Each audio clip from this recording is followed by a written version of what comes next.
శివనారాయణ గారు మీకు ఒక కథ చెప్తాను వినండి. అలాగే మీరు కూడా వినండి కథ విన్న తర్వాత ఎలా ఉంది కథ అనేది మీరు కామెంట్ చేయండి. ఎందుకంటే నాకు ఫ్యూచర్లో శివనారాయణ గారి ఎలా ఉండబోతున్నారు అనేసి నాకు అయితే ఒక ఐడియా వచ్చింది. దానికోసం అనేసి ఈ కథ చెప్తాను.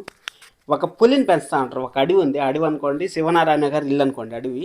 ఆ అడవిలోకి ఒక వింత జంతువు అయితే ప్రవేశించింది. వింత జంతువు అంటే మనకు పులి అనుకుందాం ఇప్పుడు. ఎందుకంటే పులి అంత క్రూరమైన జంతువు ఇంకోటి లేదు కాబట్టి పులి అయితే అనుకుందాం మనం. ఆ పులి మనం ఆపోజిట్ వర్షన్లో అయితే అనుకుందాం. నేను పేరు చెప్పను, మీకు పేరు తెలిస్తే కామెంట్ చేయండి. పులికి ఆపోజిట్ ఏముంటుంది? పులిని చూసి ఒకటి వాతలు పెట్టుకుంది అంటారు కదా, ఆ పేరు. అక్కడ జరిగింది అయితే జరిగింది. మన పారిజాతం గారు ఆ పులిని అయితే అక్కడికి తీసుకొచ్చారు. ఆ పులిని తీసుకొచ్చిన తర్వాత అక్కడ ఆ పులి ఎలా ఉందంటే, తాతగారు ఆ పులికి బాగా మంచి ట్రైనింగ్, అంటే పులి ఏం చేసినా గ్రేట్ గ్రేట్ గ్రేట్ మనోరాలా అనేసి అయితే అంటా ఉంటారు. తాతగారికి అసలైన విషయం తెలియలేదు. అసలైన విషయం ఇంక తెలుస్తుంది ఎలా ఉండబోతుంది ఏమనేసి. శివనారాయణ గారి జీవితం చెప్తాను. పులికి బాగా ట్రైనింగ్ ఇచ్చారు. ఎంత ట్రైనింగ్ ఇచ్చారంటే ఇంకా నెక్స్ట్ లెవెల్లో ట్రైనింగ్ ఇచ్చేసి ఇంకా పులి అయితే వెరీ గుడ్ అబ్బా నా మనవరాలు నా రక్తం అనేసి అన్నట్టయితే మన పులి అయితే ప్రవర్తించడం మొదలుపెట్టింది.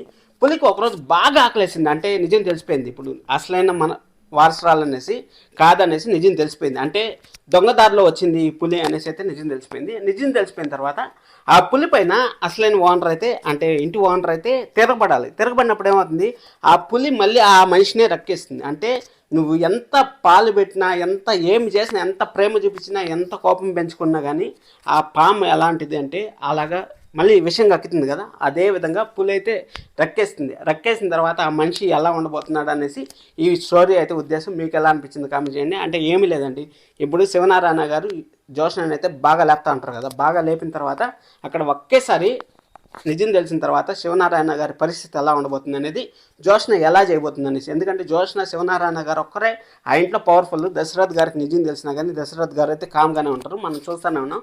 దశరథ్ గారిని అయితే ఏమన్నా చేయొచ్చు, మన శివతాతయ్యని మనం ఏమైనా చేసినామంటే బాగుంటుంది అనేసి జోష్న అయితే ఆలోచిస్తుంది. ఆ విధంగా అయితే ఖచ్చితంగా శివనారాయణ గారి ఫ్యూచర్ అయితే నాకు కనపడింది. అందుకోసం అనేసి ఈ స్టోరీ చెప్పాను. ఇక్కడ కార్తిక్ బాబు నిజంగా మెచ్చుకోవాలి. ఎందుకంటే స్టోరీ తగ్గట్టు నేను చేయను నేను ఉన్ను అన్నట్టు లేకుండా నిజంగా నెక్స్ట్ లెవెల్ అయితే పర్ఫామ్ చేశాడు.